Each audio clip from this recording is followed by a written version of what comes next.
Bonjour à tous mes chers Moonies et bienvenue dans le podcast Come on the Moon, le podcast d'entrepreneurs pour ceux qui souhaitent s'inspirer, s'informer, s'aligner au rythme de la Lune.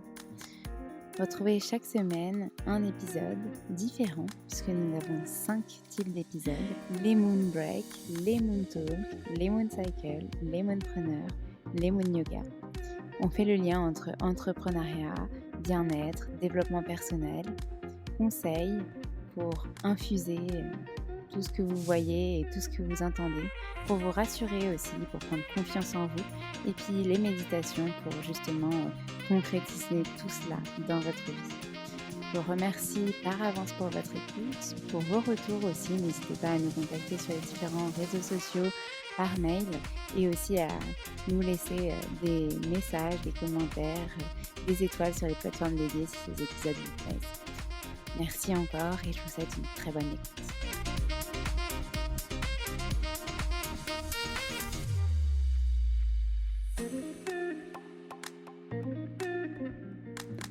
Bonjour mes chers Moonies, aujourd'hui on se retrouve pour un épisode un peu spécial.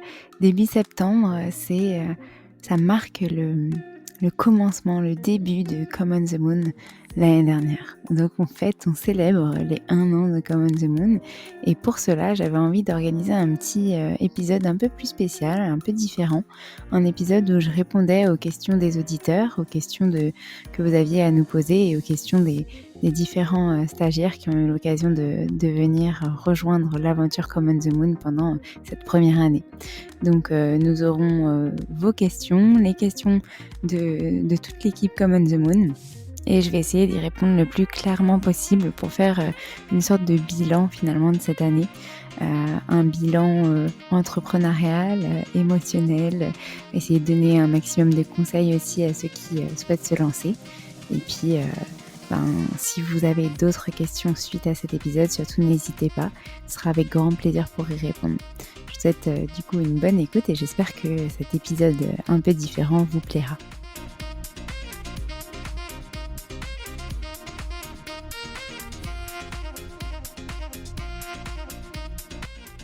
Bonjour Alexane et bonjour les Moonies. Alors, je voulais savoir quelle était ta vision que tu avais de l'entrepreneuriat et de la gestion d'une entreprise avant de te lancer.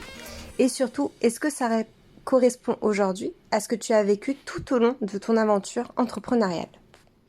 Merci Nissen pour cette première question. Donc je vais essayer d'y répondre le plus simplement possible. Ma vision de l'entrepreneuriat et de la gestion d'une entreprise avant de me lancer, en fait, comme j'avais déjà commencé à être entrepreneur avant le lancement de Come on the Moon en tant que professeur de yoga, j'avais déjà une vision de ce que c'était l'entrepreneuriat. Pour moi, l'entrepreneuriat, c'était être un peu plus libre de son temps, pouvoir s'organiser comme on le souhaitait, avoir bien sûr des contraintes, mais des contraintes qu'on choisissait. Et finalement, tout au long de cette année, ça a été un petit peu ça, mais en 10 fois plus décuplé, si on peut dire ça comme ça, parce que le yoga, je le gardais comme une activité à côté de mon travail, donc c'était vraiment limité comme on va dire dépense énergétique. Alors que là, se lancer à temps plein en tant qu'entrepreneur, c'était vraiment différent. C'était déjà tout mon quotidien, et c'était ça qui a été un petit peu compliqué au départ et ce à quoi je m'attendais pas forcément. Je pensais que j'étais préparée à ça. Je pensais que comme ça faisait 2 ans que j'étais prof de yoga à côté et entrepreneur, j'aurais à gérer mes comptes, oui, mais que voilà, ce qui changerait de mon activité habituelle, ce serait juste ça. Et au final, ça ça a beaucoup chamboulé beaucoup de choses dans mon intérieur, dans mon quotidien, et notamment ma vie privée, ma vie personnelle, et ça, je m'y attendais pas forcément. Je pensais pas que ce serait, je savais que ce serait difficile, mais je pensais pas que ce serait aussi perturbant, en tout cas pour les 6 premiers mois de l'année. Et moi, s'il y a un truc que j'ai pas trop réussi à faire, c'est surtout de savoir dire non, en fait, de savoir dire stop, en tout cas au début. qu'il y a un truc que je m'attendais vraiment pas, c'est ça, c'est ce mélange en fait entre, ma vie pro et ma vie perso. Le fait d'avoir, son bureau, chez soi, bien que j'ai la chance d'avoir, de l'espace, j'avais mon bureau chez moi, donc c'est très facile de ne pas couper le soir, et d'aller chercher son ordinateur pour travailler sur, le canapé et cetera. Sauf qu'on pense en fait profiter avec les personnes avec lesquelles on vit et en fait, non, on profite pas parce qu'on est concentré sur notre truc, on a notre ordi sur les genoux, on s'arrête jamais de travailler et en fait, on n'a jamais ce moment de déconnexion. Donc ça peut être, très dangereux si ça dure trop. Ça peut être des exceptions bien sûr, mais faut vraiment faire attention à ce que ça soit pas, quotidien. Et au début de l'activité, alors j'ai eu de la chance, ça s'est bien développé et j'avais beaucoup de de projets et cetera, donc je vais pas m'en plaindre. Mais par contre, c'est justement à ce moment-là qu'il faut, trouver son organisation, trouver, comment, on a envie, de gérer ses journées et cetera. Et en fait, au début de l'année, je me suis rendu compte que j'avais utilisé énormément d'énergie, donc je me levais tôt, je travaillais plus tôt qu'à l'habitude, je terminais un peu plus tard aussi qu'à l'habitude de travailler, enfin je comptais pas vraiment les heures et en fait à partir du mois d'avril jusqu'à donc aujourd'hui quand j'enregistre début août, j'ai ressenti une énorme fatigue chronique. C'est-à-dire que j'avais du mal à me coucher le soir parce que voilà, j'étais pas forcément fatiguée, mais par contre le matin pour me réveiller, c'était un calvaire quoi, un calvaire sans nom. C'était vraiment très, très difficile, et donc du coup, la productivité a baissé du fait de la fatigue. Donc faut faire très attention à, pas se dire: c'est bon, je peux y aller, je peux y aller, je peux y aller», alors qu'en fait, au bout d'un moment, le corps nous dit: «Stop» parce qu'on n'est plus capable de. Donc voilà, gérer bien ces temps-là, apprendre à relativiser aussi si quelque chose n'est pas fait le jour même, il pourra peut-être être fait le lendemain, surtout si c'est pas forcément urgent.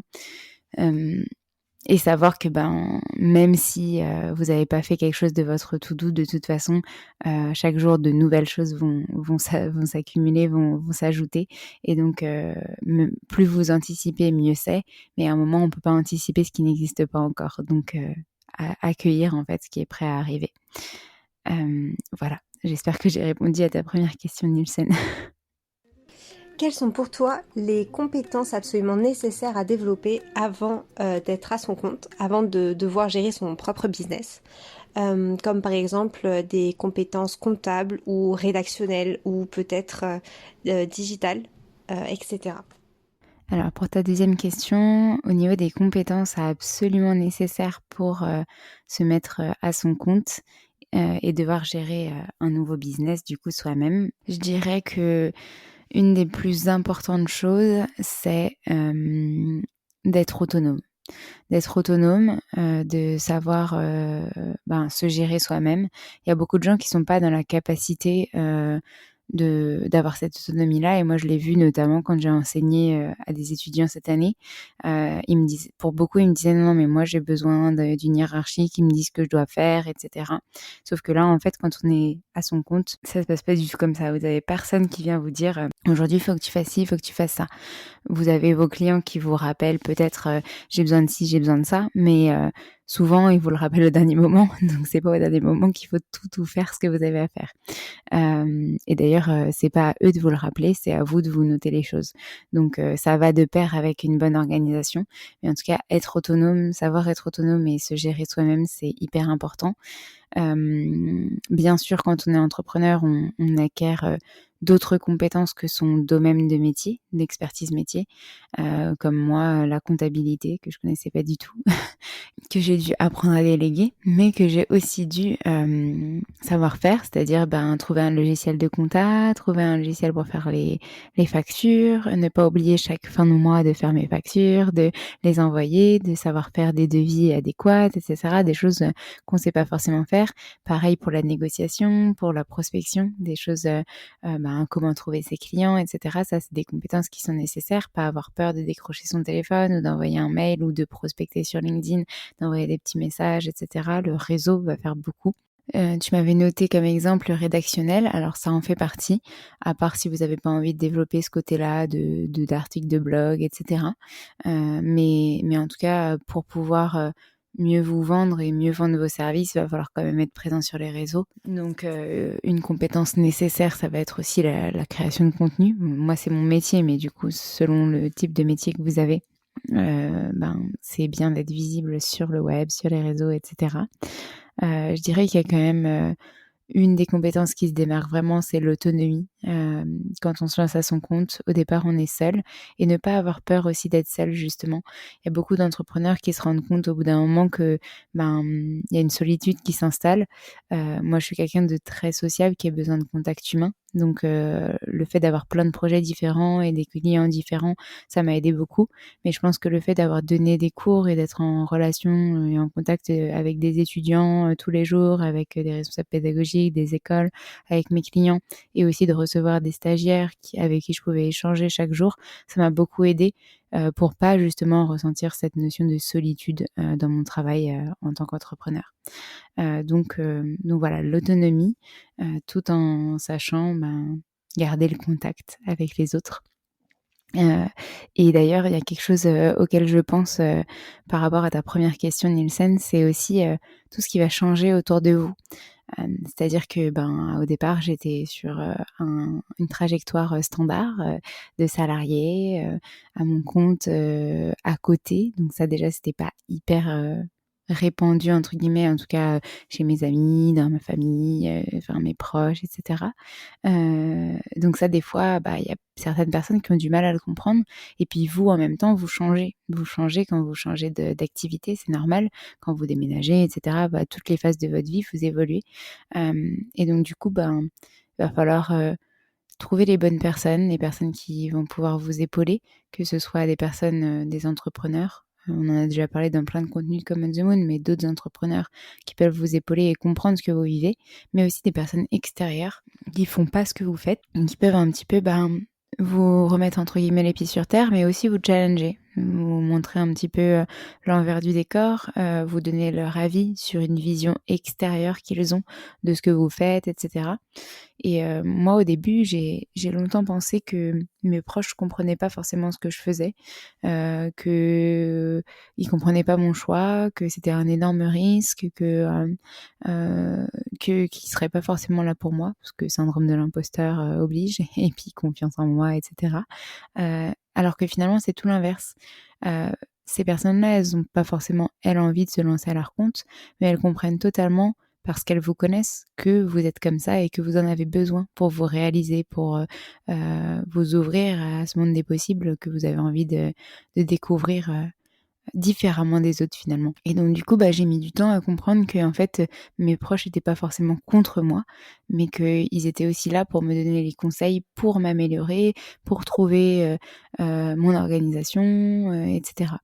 Donc voilà, je pars un peu dans tous les sens avec tes questions, Nielsen, mais c'est ça l'idée, c'est que vraiment, se servir de tout ce qui est à côté de nous, proche de nous, ne pas oublier les autres,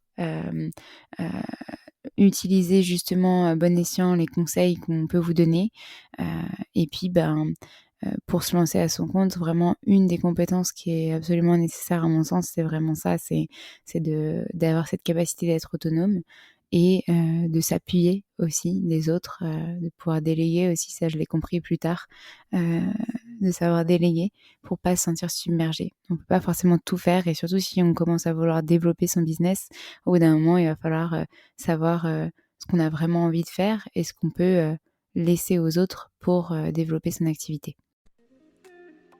Alors, du coup, je me demandais, durant cette dernière année, tu as dû avoir pas mal d'expériences et pas mal de choses qui ont pu remettre en question ta façon de voir ton métier et même d'envisager ton projet. Et je me demande quelle est la leçon la plus importante parmi toutes celles que tu as eues qui te redonne le moral lorsque tout ne se passe pas toujours comme prévu.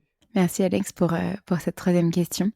Alors moi j'ai la chance du coup d'avoir comme deuxième activité d'être prof de yoga et que le yoga m'accompagne beaucoup. Donc le yoga, rappel, c'est pas seulement une pratique physique d'asana ou de posture. C'est vraiment un tout, un mode de vie qu'on va pouvoir intégrer à soi, à son quotidien. Et je pense que cette discipline-là, couplée aux conseils de mes proches, au fait d'être bien entourée, etc., m'a vraiment beaucoup aidée à parfois lâcher prise, à me sentir mieux, voilà, infuser un petit peu toutes ces valeurs-là que je fais infuser aussi dans le podcast, par exemple, et dans les contenus que je propose, et puis aussi dans les valeurs que j'essaie de transmettre aussi à mes clients. Et j'aime bien dire, et vous le savez, on attire ce que l'on vibre, parce que c'est ça aussi, incarner finalement ces valeurs et ce qu'on a envie de transmettre. On va attirer des clients qui ont aussi ces valeurs-là, qui ont envie de partager ça avec vous. Et pas seulement juste travailler avec vous ou vous déléguer des tâches. Et donc oui, ce qui me remonte le moral quand tout se passe pas comme prévu, c'est de me dire, peut-être parfois se remercier. Juste, je le fais rarement, mais des fois je me dis, «Tu en étais où il y a 1 an?» Et c'est aussi ça le sujet de cet épisode des 1 an de Come on the Moon, c'est: «Tu en étais où il y a 1 an? Et tu en es où aujourd'hui? Est-ce que tu imaginais ça à l'origine? Est-ce que tu imaginais ça comme résultat? Si oui, tant mieux. Si non, j'imaginais beaucoup moins que ça, bah, encore mieux. Et sinon, je m'imaginais plus haut que ça, ou il y a des choses qui m'ont pas que j'ai pas réussi à réaliser, c'est pas grave. Je les laisse dans mes objectifs, prochains, et je pourrai les réaliser plus tard. Et peut-être que c'était quelque chose qui était pas atteignable tout de suite, ou qui sera pas atteignable du tout, mais comment est-ce que je peux revoir la chose pour pouvoir arriver à quelque chose qui me convient, en fait, qui me correspond? Parce qu'au départ, on n'a pas forcément la vision, au tout départ, quand j'ai lancé Come on the Moon, j'ai fait une identité, mais finalement j'ai changé, ma vision n'était pas la même. Enfin, voilà, il fallait définir quelque chose qui était un petit peu trop précipité au départ, et qui se fait dans le temps aussi, en fonction des clients qu'on accompagne, en fonction de ce qu'on vit au quotidien. Sans forcément rentrer dans cette barrière trop privée, mais en tout cas venir trouver ce qui est cette question d'équilibre entre tout ce qu'on a envie de créer. En tout cas, moi, ce qui me redonne le moral, c'est vraiment de me dire, voilà, où j'en suis aujourd'hui. J'ai vraiment, est-ce que j'ai accompli ce que j'avais envie d'accomplir? Et puis, en parler autour de moi. Communication est la clé pour justement prendre des conseils, des avis, se challenger aussi, se remettre en question. Enfin voilà, toujours essayer euh, de grandir, en fait, d'apprendre et d'évoluer de ce qu'on a fait et de ce que les autres nous ont permis d'accomplir aussi. Alors ma question, c'est: où voyais-tu Come on the Moon pour son premier anniversaire? Quels sont les objectifs que tu t'étais fixés au début de cette aventure? Waouh, vous avez des questions à la fois super intéressantes et super compliquées à répondre. Où est-ce que j'étais? Où est-ce que je me voyais à mon premier anniversaire pour Come on the Moon? Déjà, mmh, je n'imaginais pas forcément que j'aurais eu la chance de voir tous ces projets-là grandir, parce que quand on a fait le premier business plan, j'avais pas forcément en tête que j'arriverais à prospecter et à trouver de nouveaux clients. Et en fait, ce qui s'est passé, c'est l'inverse, c'est que j'ai pas forcément prospecté, mais par contre que des clients m'ont recommandé, et donc j'ai eu d'autres clients aussi grâce à ça. Et puis d'autres opportunités se sont présentées, etc. Mais ça, c'est des choses que j'avais pas forcément, pas du tout même anticipées à l'origine. Et je pensais pas que c'était possible, en fait. Après, il y a eu aussi des déceptions, il y a aussi des clients qui se sont arrêtés, des missions qui se sont terminées, cause de budget, cause qu'ils avaient plus de besoins spécifiques. Enfin voilà, ça c'est les aléas de toute activité. Mais voilà, on avait prévu un business plan, un chiffre d'affaires prévisionnel, qui était déjà pas trop mal. Et finalement, on l'a vraiment dépassé. Enfin, je dis on parce que on travaille avec le comptable pour ça. Heu, mais, hem, mais voilà, j'ai réussi à dépasser cet objectif-là, en tout cas financier, si on peut en parler. Et c'est quand même une métrique qui est significative dans une activité, dans une création d'entreprise. Mais aussi, imaginer que les choses sont possibles, même quand on est seul. Heu, que j'ai réussi à m'entourer, que j'ai réussi à trouver des enfin voilà, m'entourer de bonnes personnes, des stagiaires, et qui sont restés un petit peu plus longtemps même après, qui m'ont beaucoup aidée, qui m'ont beaucoup accompagnée, comme vous, du coup, Alexandre, Nissen, puis ceux qui poseront leurs questions juste après. Enfin voilà, je m'étais pas fixé spécialement d'objectifs parce que je suis pas forcément quelqu'un qui a envie de mettre la pression avec des objectifs. Mais quand on parle d'objectifs, c'est plutôt se dire, j'aimerais accompagner mes clients dans la durée et pas seulement pour un mois ou pour une mission spécifique. Donc ça, c'est quelque chose que j'ai réussi à tenir sur la durée. Et puis, atteindre le chiffre d'affaires prévisionnel qu'on avait prévu, voire le dépasser. Donc ça, c'est quelque chose qui a été acquis. Et puis surtout, le plus important, m'épanouir dans ce que je faisais. Essayer de voir si au bout d'un an, je suis toujours autant épanouie. Est-ce que je regrette mon choix d'avoir quitté mon job en tant que salariée? Et ça, clairement, non, je ne regrette pas du tout mon choix. J'aime beaucoup ce que je fais aujourd'hui et je pense que je suis plus épanouie, en tout cas professionnellement, qu'à la base, bien que mes expériences en tant que salariée m'ont énormément appris et m'ont permis de gagner en expérience et faire que j'ai réussi à me lancer aujourd'hui. Mais en tout cas, c'était surtout ça l'objectif premier. Trouver ma voie, m'épanouir dans mes projets, avoir le temps de continuer des projets plus personnels comme le podcast par exemple, et l'améliorer. Et puis apprendre en continu, continuer d'apprendre, de progresser. Et le fait de donner des cours, c'est ça, c'est se challenger aussi tout le temps, parce qu'à chaque fois on modifie nos cours, on les ajuste, on apprend de nouvelles choses, on continue nous à se former aussi, c'est pas parce qu'on est formateur qu'on se forme plus, enfin voilà, tous ces objectifs-là. Je me demande maintenant, qu'est-ce que tu envisages pour le futur de Come on the Moon pour dans, disons, un an? Qu'est-ce que j'envisage pour le futur de Come on the Moon? On a fait chaque mois les petites résolutions de Come on the Moon pour cette première année. Je pense que c'est les continuer en fait, ces petites résolutions, c'est de se dire j'aimerais continuer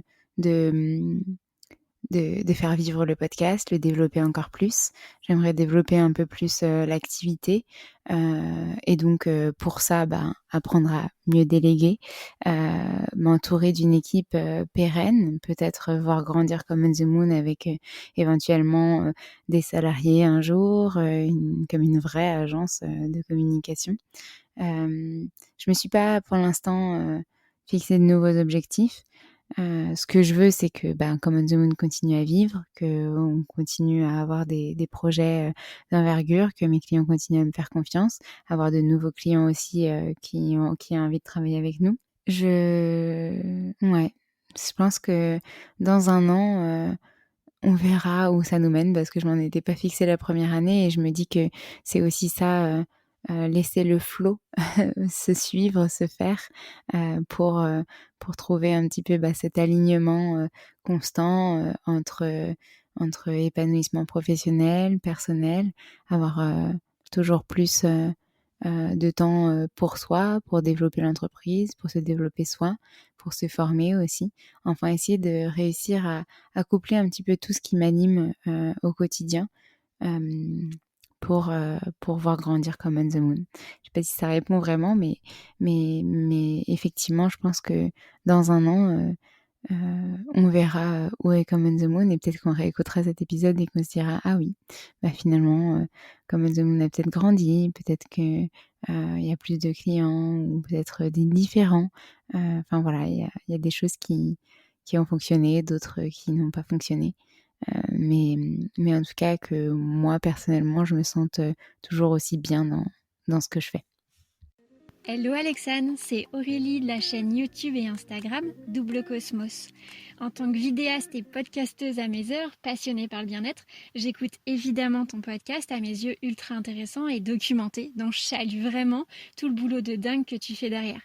J'aimerais savoir quel a été le déclic pour toi pour arriver aujourd'hui à ton activité entre bien-être et entrepreneuriat. Qu'est-ce que ça t'a apporté dans ta vie et aujourd'hui, comment tu te sens par rapport à la personne que tu étais avant, du coup, avec toute cette complémentarité dans ton quotidien? Question d'une auditrice du podcast. Super, merci Aurélie d'avoir participé et puis merci pour nos échanges aussi en off avant cette question, etc. Bon, il y a plusieurs questions dans ta question. Le déclic, j'en ai un petit peu parlé là.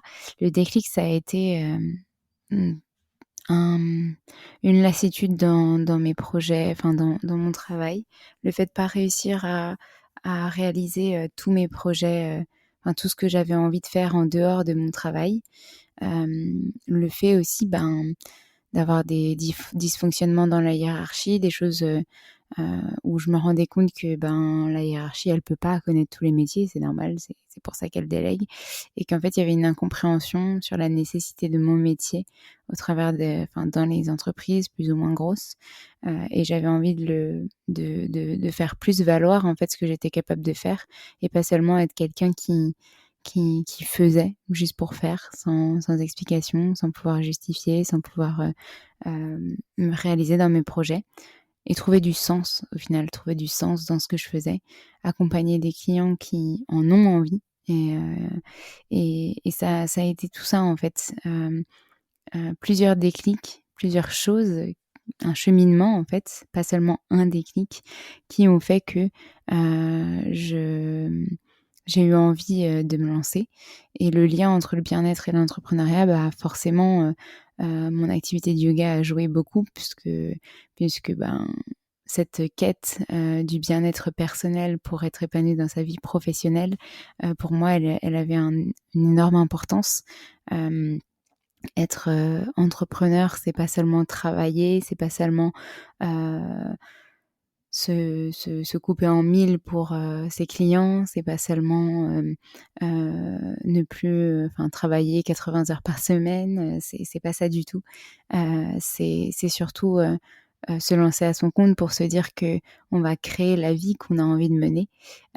Et c'est pour ça que le bien-être, alors c'est un grand mot qu'on entend beaucoup, mais que pour moi le bien-être personnel, le bien-être de l'humain passe avant tout parce que pour être bien avec les autres et avec ses projets, avec tout ce qu'on a envie de mener dans sa vie, il faut d'abord être bien avec soi.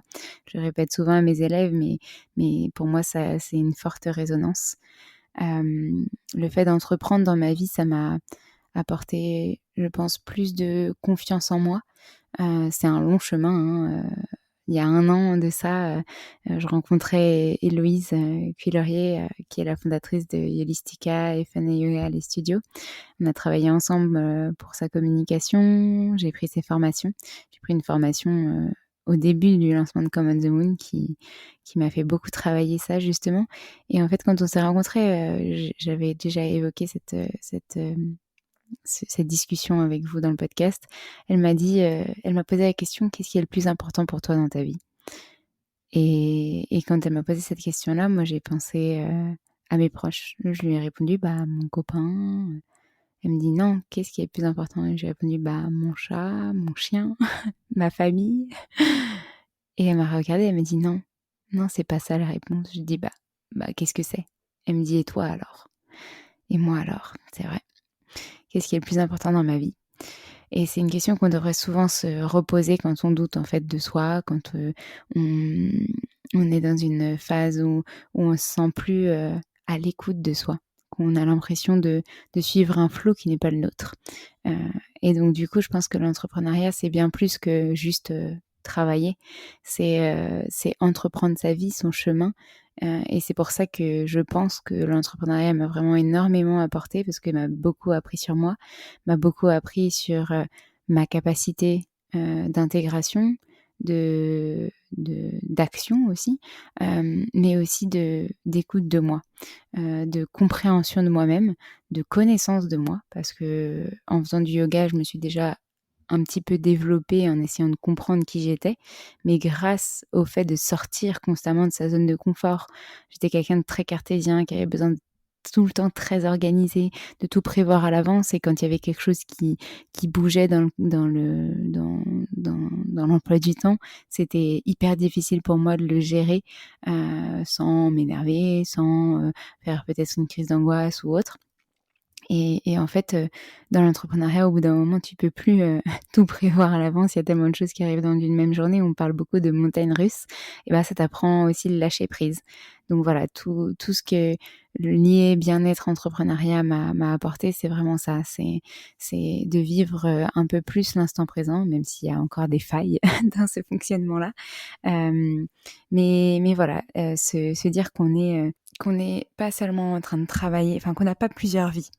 On n'a pas cette vie privée, cette vie pro, cette vie avec les autres, cette vie pour soi. On a tout qui est mélangé et c'est ça qui fait ce cocktail d'équilibre. Et d'ailleurs, Sandra Fiodo en parle très très bien dans son podcast Les Équilibristes, que j'accompagne depuis peu aussi et qui me fait aussi beaucoup réfléchir sur ces notions d'équilibre, vie pro et perso, salarié, entrepreneuriat, bien-être, développement personnel, etc. Pour te répondre à ta dernière question de ta question, Aurélie, aujourd'hui, comment je me sens par rapport à la personne que j'étais avant, avec toute cette complémentarité dans mon quotidien, ben, c'est exactement ça, c'est ce mot-là, complémentarité, équilibre des compétences, équilibre de l'amour qu'on donne à chacun, à soi. Comment je me sens? Je me sens en tout cas plus épanouie, ça c'est sûr, dans ma vie professionnelle, dans les projets que je réalise. Je me sens plus épanouie dans, dans cette liberté que j'ai de créer aussi, d'entreprendre, d'apprendre, d'évolution aussi. Il y a encore quelques petites choses à résoudre, ça c'est sûr.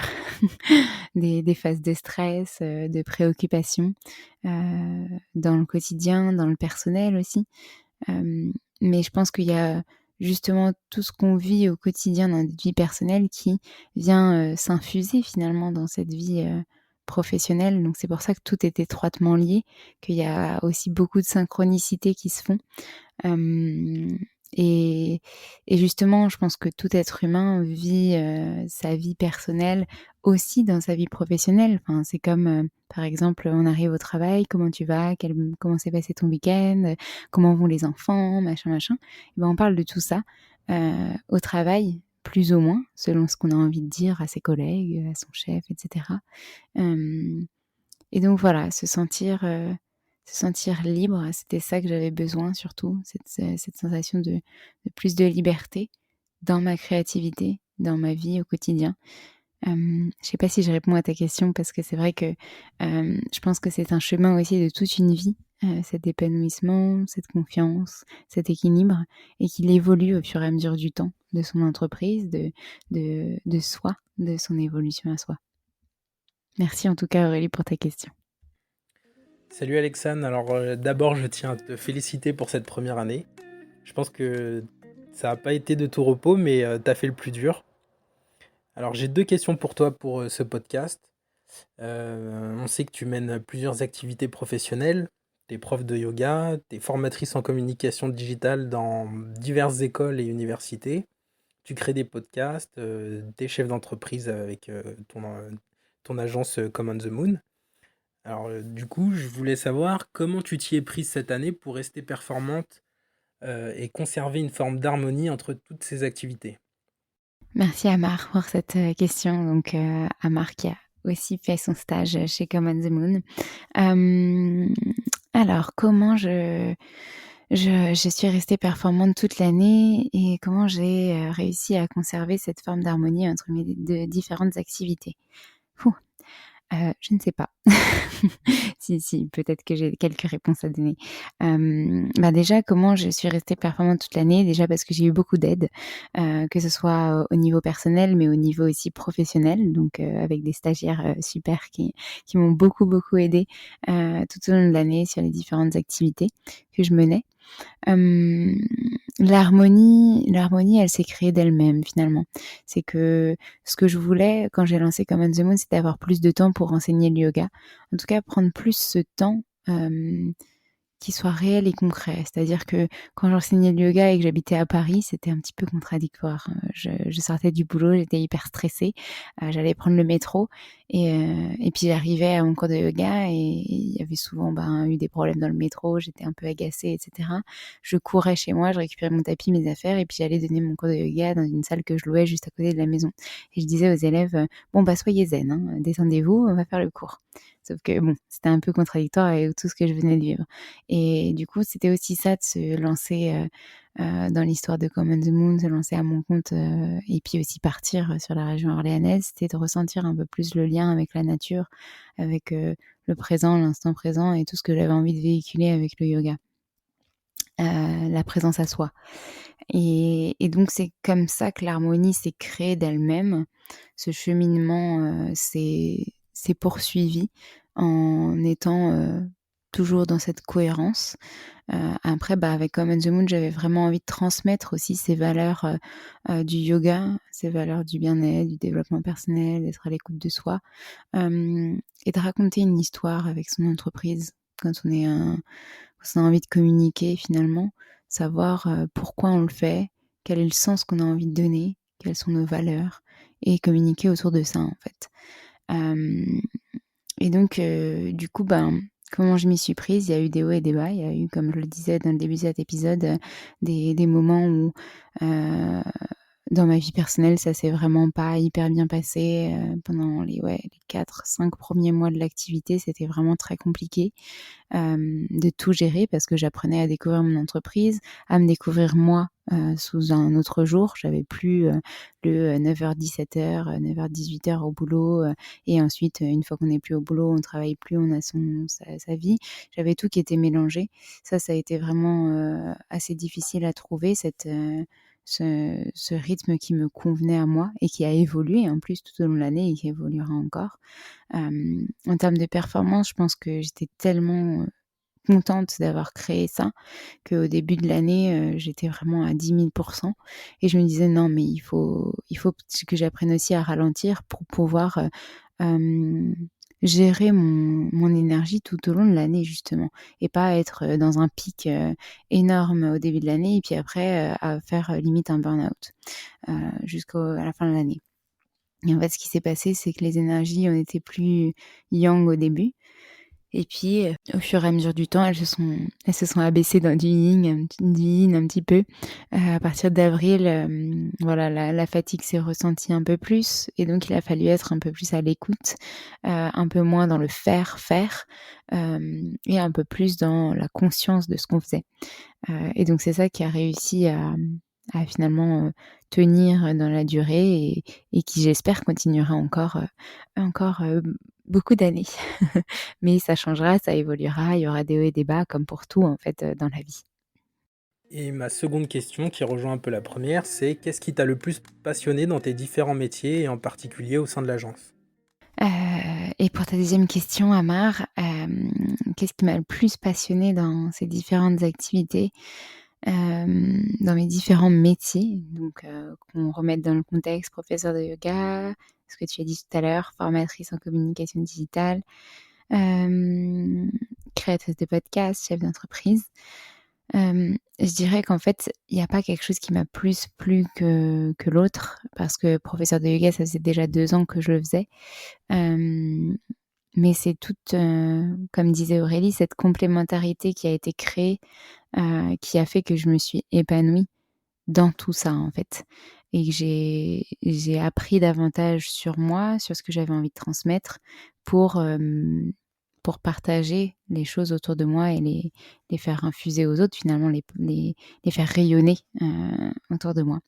Mais ce qui m'a le plus plu, c'est d'apprendre à connaître, mes capacités, à faire, parce que j'étais pas forcément au courant. Quand on est salarié pour une activité, une entreprise, mais pas forcément pour plusieurs, projets. Ça dépend des entreprises, ça dépend des métiers. Et là, cette capacité de jongler de sujet en sujet, parce que j'étais passionnée par tous ces sujets-là en même temps, hem et cette capacité, hem, ouais, de me sentir, hem, que ce soit une continuité, en fait, tous ces projets-là, et d'avoir envie de les faire réellement. À aucun moment, je me suis dit: «Oh purée, ça me saoule, je le fais pour le client, mais ça me saoule vraiment de le faire». J'avais vraiment envie de le faire et donc c'est ça aussi qui était fascinant, c'est que ça changeait vraiment du tout au tout par rapport au salariat où il y a plein de moments où je me suis dit: «Ça me saoule de faire ça, j'ai pas envie de le faire, mais je le fais quand même parce que voilà, c'est demandé». Parce que c'est demandé. Là, c'était demandé par qui? Par moi. C'est moi qui ai accepté mes projets. Donc c'était ça qui a été encore plus stimulant et passionnant, c'est de se dire que à chaque fois que je faisais quelque chose, je le faisais vraiment pleinement et je le fais toujours pleinement. Parce que je parle au passé pour faire le bilan, mais c'est toujours le cas. Je te souhaite une excellente deuxième année, une très belle continuation. À bientôt. Bonjour Alexane. Donc, pour ceux qui ne me connaissent pas, je suis Sephora. J'ai été stagiaire pendant 10 semaines chez Common the Moon. Et comme question, je dirais, qu'est-ce qui a été le plus dur pour toi lors de la création de Common the Moon ? Le plus dur. Oh là là. Qu'est-ce qui a été le plus dur? Je crois qu'on oublie vite ce qui a été le plus dur quand on est bien.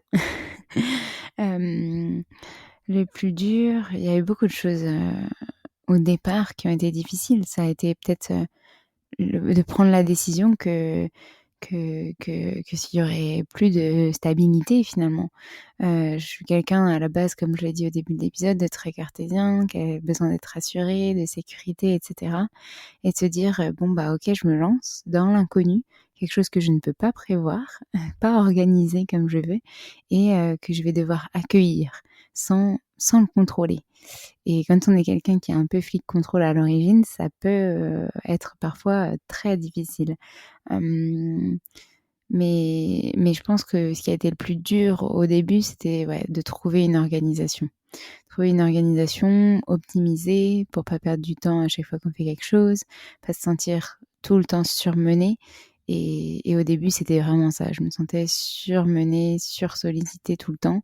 Et c'était très compliqué parce que j'avais passé 1 an à être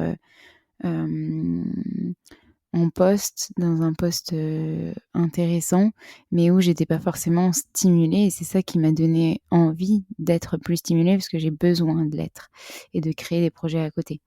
Du coup, peut-être que la chose la plus difficile à la création de Common the Moon, c'est de devoir monter en compétence sur plein de choses différentes, devoir trouver des organisations pour chacun des clients et peut-être leur inculquer mon organisation à moi, devoir m'adapter à chacun, certains qui me laissaient totale autonomie, certains qui voulaient une validation complète de plein de choses, ce qui est normal.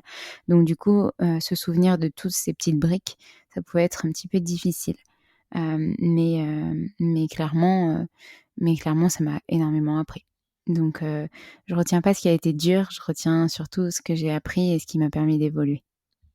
Et quelle activité ou tâche tu as aimé le plus dans ton quotidien d'entrepreneur ?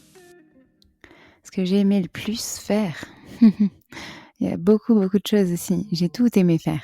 Mais par contre, au moment où les premiers stagiaires, donc Nielsen, Frédéric et Alexandre sont arrivés, j'ai senti qu'il y avait un truc qui se débloquait.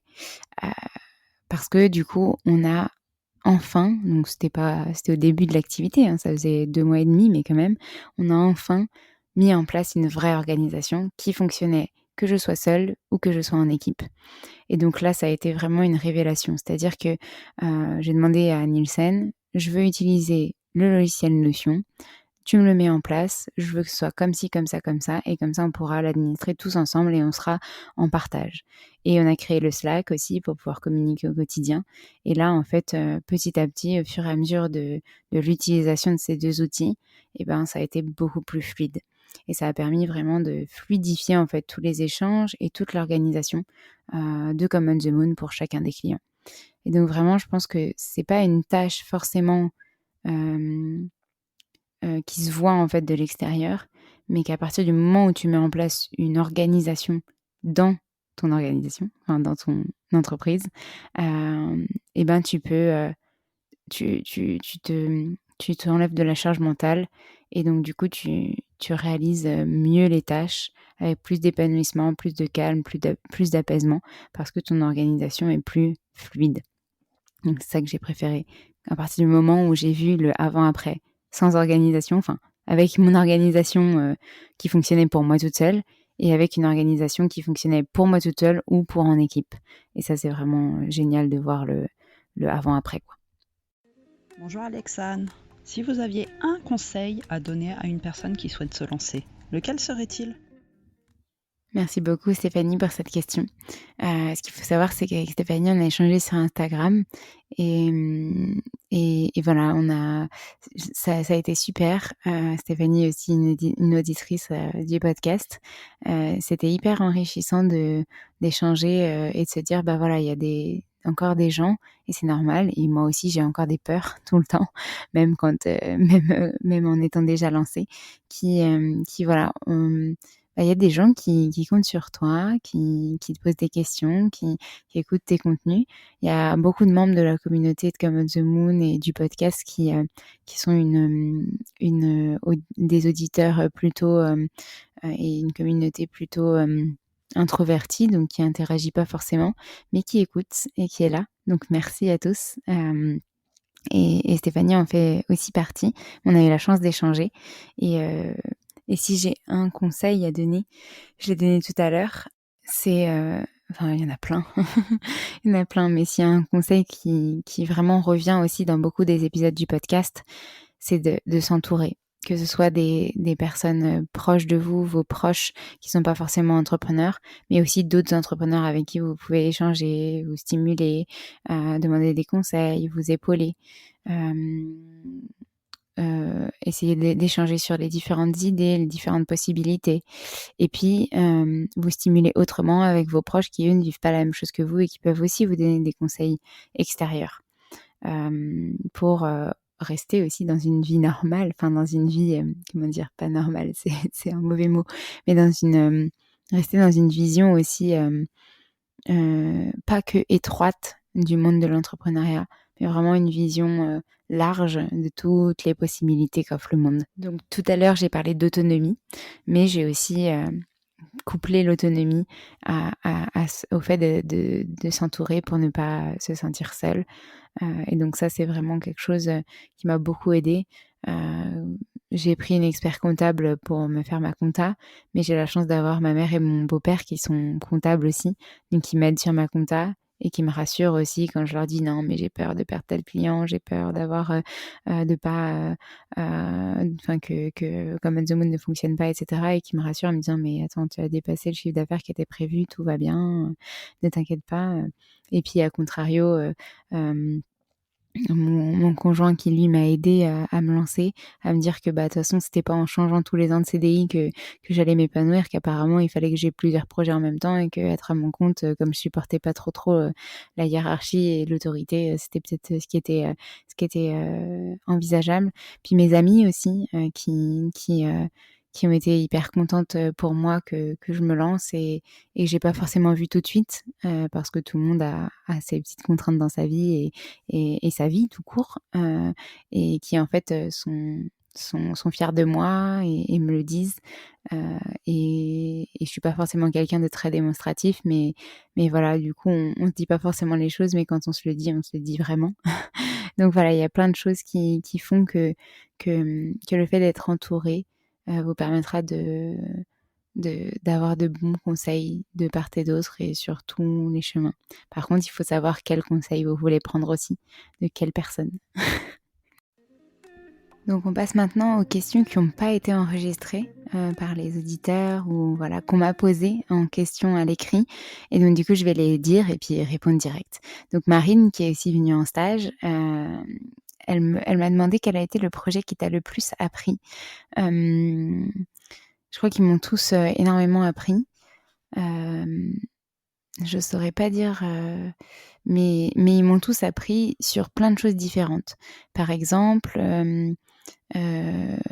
un projet sur lequel j'avais travaillé en one shot sur un événement. Il fallait faire la création de contenu avant, pendant et après l'événement, avec un nombre de posts spécifiques et être présent à l'événement. Sauf qu'en fait, au départ, je devais pas être présente à l'événement et le client a demandé au dernier moment que je sois présente à l'événement. C'était pas forcément au devis. Donc ça, par exemple, j'ai appris beaucoup à bien demander en amont des projets. Qu'est-ce que vous pensez avoir réellement besoin pour que je le mette au devis et pour que ce soit bien compris et qu'on n'ait pas 10 000 allers-retours. pas de perte de temps finalement. Donc ça m'a beaucoup appris. Donner des cours aussi, ça m'a appris à prendre confiance en moi, à me sentir légitime dans ce que je faisais. Échanger aussi avec les étudiants plus jeunes ou plus âgés que moi, qui me stimulent et qui me font sortir de ma zone de confort, qui me font douter aussi bien sûr.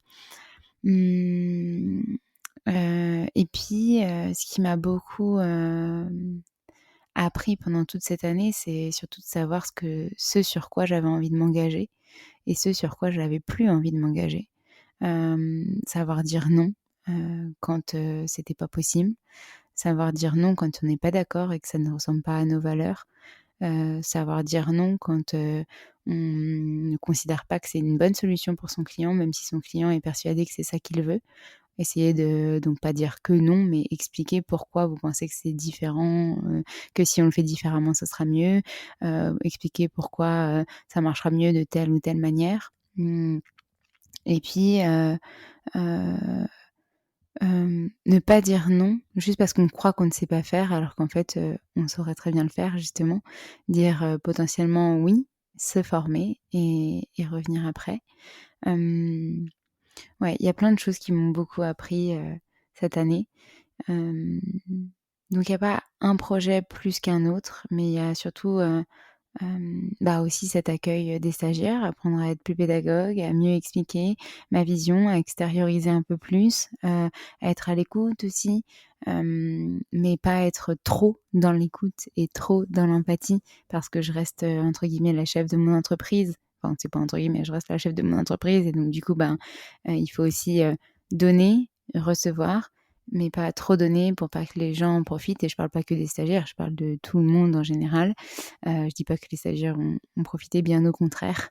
Ils ont travaillé d'arrache-pied, voilà, mais hem, je suis quelqu'un qui suis très dans l'empathie, dans l'émotion, et en fait, les gens qui travaillent avec vous sont pas forcément vos amis, sont pas forcément, vos proches, donc il faut pas les considérer comme tels aussi et être prêt à et être en capacité de savoir aussi, mettre, des définir des barrières, définir des choses que vous ne voulez pas, mais les définir en amont pour pas, hésiter ou voilà, et aussi définir ce que vous voulez, ce que vous avez, envie d'amener, ce que vous avez envie de donner aux autres et cetera.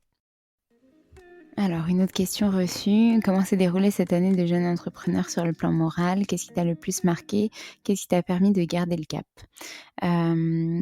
Ça c'est vrai qu'on parle, pas beaucoup d'émotions, mais pourtant ça en fait énormément partie, de la richesse de l'entrepreneuriat.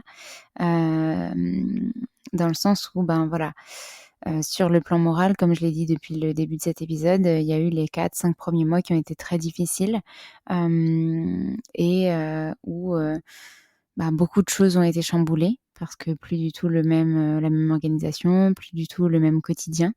Et ce qui m'a permis de garder le cap, c'est encore une fois d'être bien entourée, de croire en ce que j'avais envie de faire, d'être persuadée que, le fait de m'être lancée était la bonne solution et d'avoir envie d'y arriver.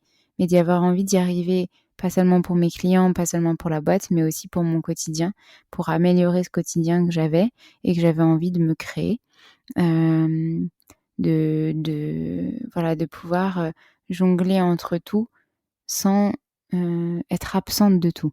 Être présente à tout ce que je faisais, tout ce que je vivais, pour moi, pour les autres, et pour ma boîte. Ce qui m'a permis de garder le cap, du coup, c'est vraiment de me dire que j'allais y arriver. Me répéter, ces affirmations positives qu'on dit dans le podcast, dans les épisodes Moon Cycle. De me dire que même s'il y avait un jour down, les jours down, on les comptait sur les doigts d'une main par rapport aux jours qui étaient bien mieux. Et voilà, et d'accueillir ce flow, d'accueillir ce quotidien et de vraiment, m'écouter plus sur, mon ressenti, sur ce que j'avais envie de vivre, prendre le positif et infuser le positif. On dit souvent, donc on attire ce que l'on vit, mais aussi, le positif attire le positif, le négatif attire le négatif et donc du coup, voilà, c'était attirer le positif. Une autre question.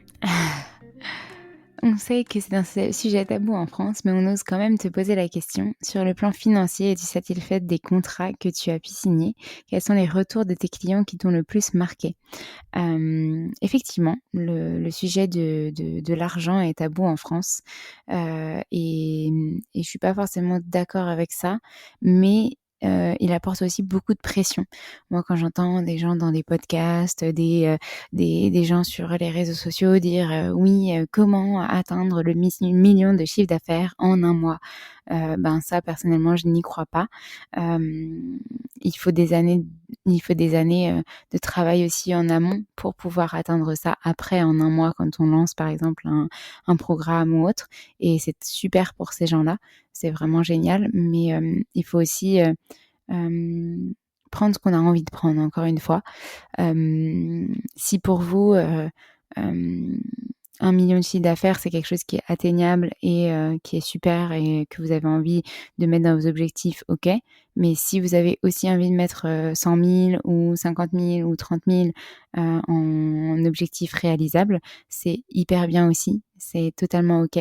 Dites-vous que 30 000, c'est à l'année, c'est plus que le SMIC, à l'année pour une personne aussi. Donc vous serez quand même bien rémunéré si vous avez 30 000, voilà. Et puis, tout dépend si vous avez des charges, et cetera. Enfin, il y a beaucoup de choses à prendre en compte.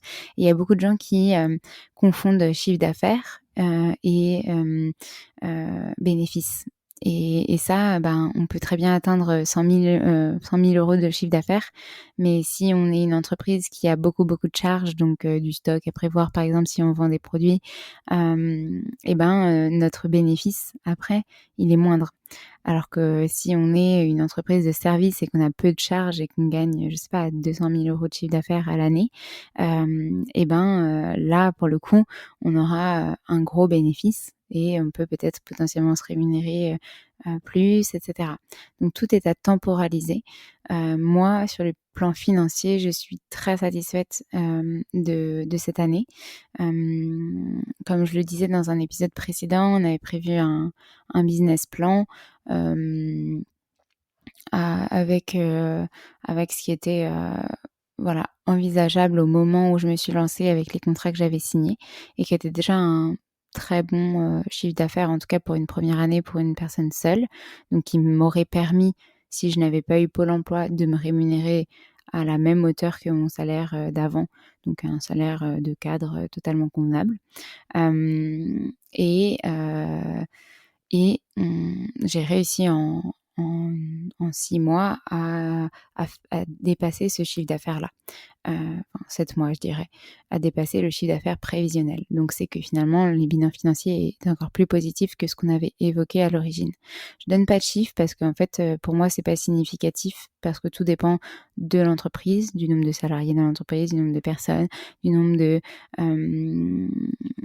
l'activité, de si c'est d'un produit ou d'un service qu'on vend, et cetera. Donc et puis aussi des clients qu'on a, où est-ce qu'on les a? Est-ce que c'est à Paris? Est-ce que c'est en banlieue? Est-ce que c'est en campagne? Donc vraiment, il n'y a pas de significatif. Moi, ma vie aujourd'hui, j'habite pas à Paris, donc j'ai pas le loyer d'un Parisien. J'ai une maison, je suis propriétaire, j'ai mon conjoint aussi qui a un salaire fixe, enfin voilà, qui a une bonne situation. Donc en fait, tout ça, c'est à prendre en compte. Tout ce qui est extérieur à votre entreprise est aussi à prendre en compte dans votre quotidien et dans votre manière de voir la réussite de votre projet. Mais en tout cas, ce que je peux dire aujourd'hui, c'est que j'ai réussi à avoir donc la rupture conventionnelle qui m'a permis d'avoir Pôle emploi, donc pendant 2 ans, mes droits à Pôle emploi parce que j'avais assez travaillé. Quand on a une entreprise du type, donc moi j'ai créé une SASU, SA, SARL, et cetera, on peut se rembourser les charges qu'on a, donc tous nos déplacements, les frais kilométriques si on a une voiture qui est personnelle, tout ce qui est repas, restaurants, et cetera quand on est en déplacement.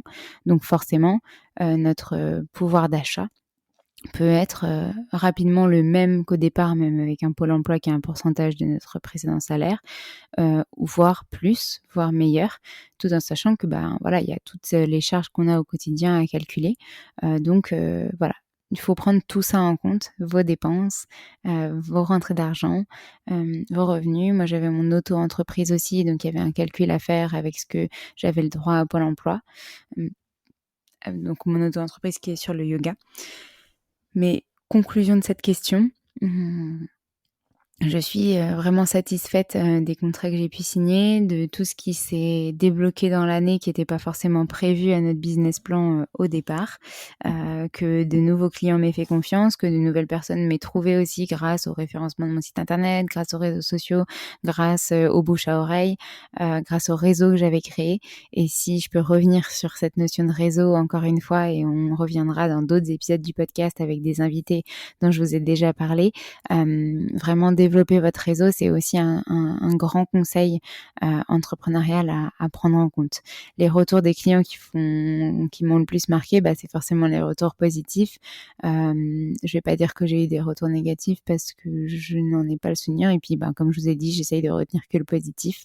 Mais en tout cas, voilà, quand un client nous dit, je te fais totalement confiance, c'est ton métier, c'est ton expertise. Quand un client, à chaque fois que vous faites un petit truc qui pour vous paraît normal, vous remercie, ça fait très très plaisir.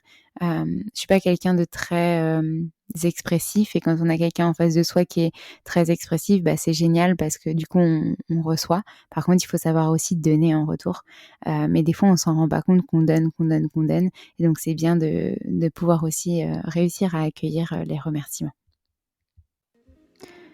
Une autre question reçue, avant-dernière, c'est bientôt la fin. Tu aimes mettre en avant tes stagiaires et leurs contributions dans tes publications. Peux-tu nous parler d'eux? Que t'ont-ils apporté sur le plan personnel et que sont-ils devenus? Oui, j'aime beaucoup mettre en avant ceux qui participent en fait à notre réalisation, qu'elle soit professionnelle ou personnelle. Moi, j'ai beaucoup appris de ça. J'ai toujours aimé former. C'est pour ça que je donne des cours, mais aussi parce que dans mes précédentes expériences, j'ai eu la chance d'avoir une petite équipe à former, que ce soit des alternants, des stagiaires, des personnes qui travaillent avec moi. Et donc j'aime beaucoup cette pédagogie, ce partage, et aussi de par le fait d'enseigner en tant que prof de yoga, ça y participe et ça a accentué ça. Si je peux vous parler d'eux, ce qu'ils m'ont apporté, ils m'ont beaucoup soutenu sur tous les aspects des projets de Come on the Moon, et j'ai été étonnée de voir leur capacité d'adaptation, leur capacité de réalisation opérationnelle entre guillemets, alors que c'était des stages quand même assez courts. Aussi qu'ils avaient tous des niveaux différents, des âges différents, et ils ont tous compris en fait l'identité de Come on the Moon, ce que j'avais envie de transmettre comme message. Et quand c'était pas forcément compris, pas de problème, on réexpliquait, on revoyait ça ensemble, et ils ont été très adaptables par rapport à mes disponibilités, etc. Ça m'a appris aussi à lâcher prise sur ce que je pouvais pas contrôler. Ça m'a appris à mieux m'organiser, parce que c'est grâce à eux que quand j'ai décidé de mettre en place une organisation optimale pour travailler en équipe et pas seulement pour travailler avec moi. Et ils m'ont beaucoup aidé à ça, à créer des dossiers, à créer des logiciels d'organisation en équipe, etc. Donc vraiment génial. Et je saurais dire ce qui m'ont apporté d'autre. Enfin voilà, il y en a qui terminaient leurs études, il y en a qui continuent leurs études. J'ai même envisagé le fait de continuer avec Sephora en alternance, mais finalement elle a trouvé une école à Toulouse pour continuer, donc c'était compliqué de faire Orléans-Toulouse toutes les semaines. Mais voilà, ça c'était très stimulant et très enrichissant. Et si on remettait ça l'année prochaine avec d'autres nouveaux stagiaires, ce serait avec grand plaisir. Peut-être la petite frustration que j'avais, c'est de pas avoir toujours assez de dispo pour être là pour eux. Mais globalement, je pense que ce qui a été intéressant pour eux, c'est de pouvoir coupler pour certains du full distanciel, pour certains du distanciel présentiel, de travailler dans une entreprise plus flexible, plus adaptable, plus petite aussi, qui était en pleine croissance et donc du coup où ils ont eu des projets multiples et intéressants à partager et à réaliser.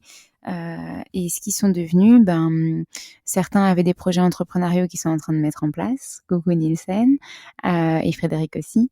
Alexandre aussi est en cours aussi de passage de sa soutenance.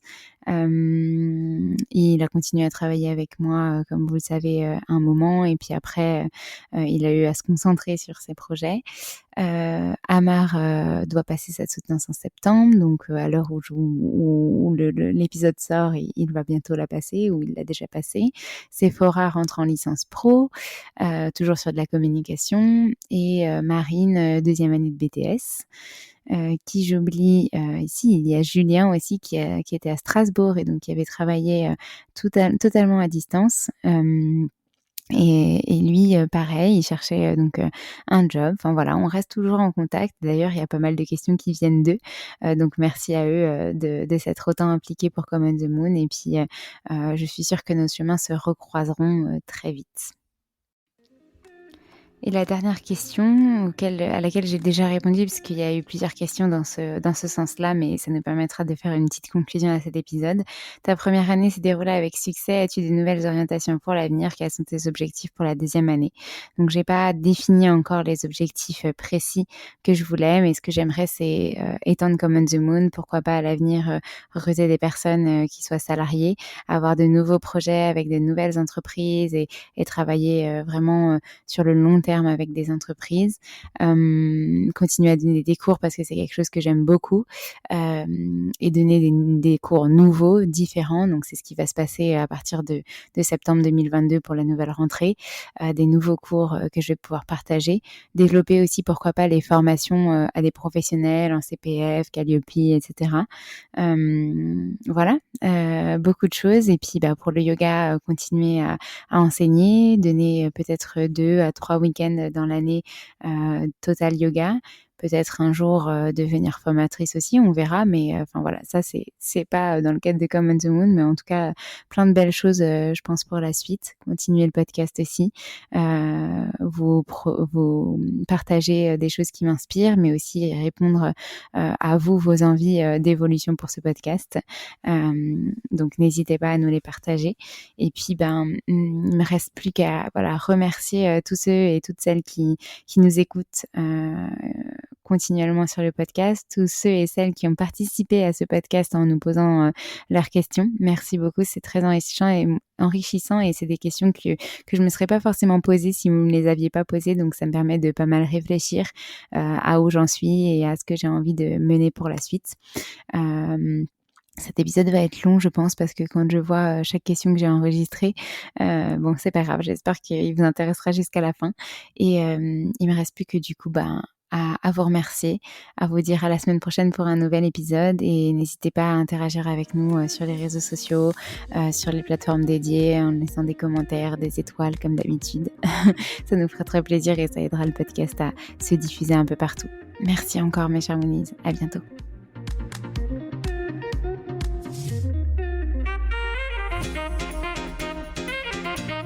Merci à tous d'avoir écouté cet épisode. N'hésitez pas à nous laisser des étoiles et des commentaires sur les plateformes dédiées comme Apple Podcast et Spotify. Mais c'est aussi des messages privés, des commentaires. Ça nous fera très plaisir de pouvoir échanger avec vous. En tout cas, on vous dit à la semaine prochaine. Nous avons hâte de vous retrouver.